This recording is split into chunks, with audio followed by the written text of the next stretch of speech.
So a continuation to my rotor swap, putting the 200mm rotor on the Fox 36 on my Capra.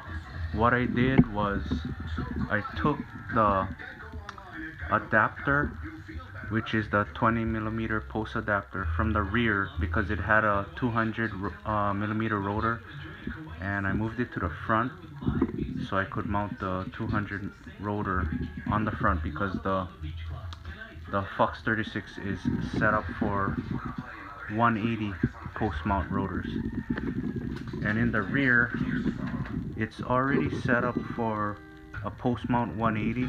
So I took off the adapter and I put on a 180 rotor, and the caliper bolted straight on.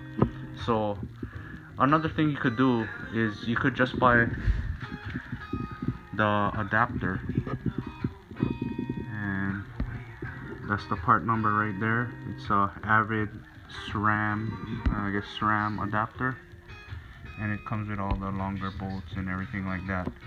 That would be the cheaper way, but most of my bikes were set up with a 180 rotor in the rear anyway, so I just swapped it.